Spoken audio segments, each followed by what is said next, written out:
Hi friends, welcome to Nila's kitchen. நம்ம இன்றைக்கி என்ன பார்க்க போகிறோன்னா, ஒரு முருங்கைக்காய் கத்திரிக்காய் வச்சு ஒரு சாம்பார் எப்படி செய்யலாம்னு பார்க்கலாங்க. அதுக்கு நான் பருப்பு வந்து ஒரு 3/4 டம்ளர் எடுத்திருக்கேன். மஞ்சத்தூள் கொஞ்சம் போட்டுருக்கேன். இது கூடவே வரமிளகாத்தூள் 1 ஸ்பூன், குழம்புத்தூள் 1 ஸ்பூன் போட்டுக்கிறேங்க.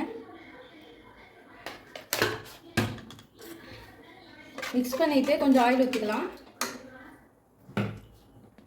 ஒரு 3 விசில் வச்சுக்கலாங்க. இதுலேயே வந்து நம்ம தக்காளி கட் பண்ணி போட்டுடலாம். இப்போ தக்காளி போட்டுக்கலாம். பாருங்க, நான் ஒரு 3 தக்காளியை கட் பண்ணி போட்டேன். இப்போ ஒரு 3 விசில் வச்சு எடுத்துக்கலாங்க.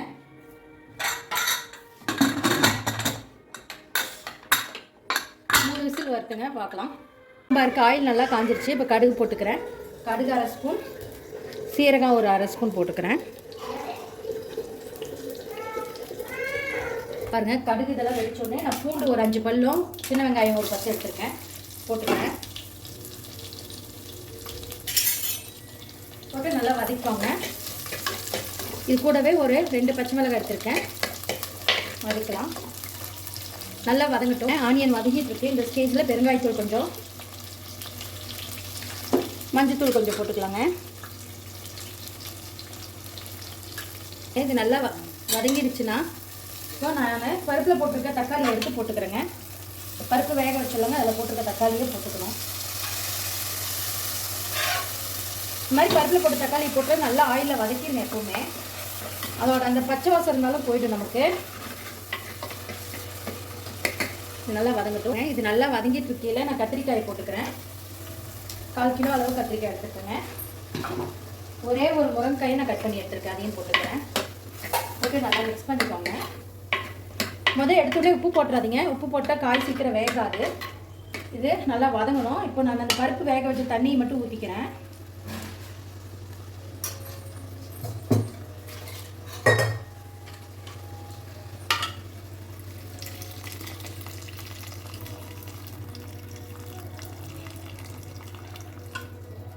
நான் பருப்பு வேக வச்ச தண்ணியை மட்டும் ஊற்றிருக்கேங்க. இது நல்லா காய் வேகணும். நமக்கு க்ளோஸ் பண்ணி வேக வச்சுக்கலாம். நல்லா கொதிச்சிருச்சு, வெந்துருச்சு. காய் சாம்பாரில் போட்டிருக்க காயெலாம் நல்லா வெந்துருச்சுங்க. இப்போ இந்த ஸ்டேஜில் நான் எடுத்து வச்சுருக்க பருப்பு போட்டுக்கிறேன். வேக வச்சு வச்சோம்லங்க, அந்த பருப்பு போட்டுக்கலாம். இதில் கொஞ்சம் தண்ணி ஆட் பண்ணி வாஷ் பண்ணி ஊற்றிக்கலாங்க. ரொம்ப திக்னஸாக இருக்குது. சாம்பாரில் நான் தேவையான அளவு தண்ணி ஊற்றிக்கிட்டேன். உங்களுக்கு கெட்டியாக நீங்கள் சாப்பிட்டீங்கன்னா கெட்டியாக வச்சுக்கோங்க. நாங்கள் கொஞ்சம் மீடியமாக தான் சாப்பிடுவோங்க. ரொம்ப திக்காகவும் இருக்கக்கூடாது, ரொம்ப தனியாட்டவும் எங்களுக்கு இருக்கக்கூடாதுங்க. இது நல்லா கொதிக்கிடுங்க. அதுக்கப்புறம் புளி ஊற்றிக்கலாம். நான் உப்பு போடவே இல்லைங்க. இப்போ தான் போட போகிற உப்பு. காய் வேகாதுன்னு நான் உப்பு போடல. இப்போ சாம்பாருக்கு தேவையான அளவு உப்பு போட்டுக்கலாங்க. பருப்பு நல்லா வெந்துருச்சு. எப்பவுமே சாம்பாருக்கு அதிகமாக புளி போடக்கூடாதுங்க. நான் தக்காளி தான் ஆட் பண்ணுவேன். சின்ன நெல்லிக்காய் சைஸ் மட்டும் புளி கொஞ்சமாக போடணும். ரொம்ப புளிப்பு தன்மை இருந்தால் நல்லா இருக்காது சாம்பார். ஸோ நான் புளி கொஞ்சமாக ஊற்றிக்கிறேங்க.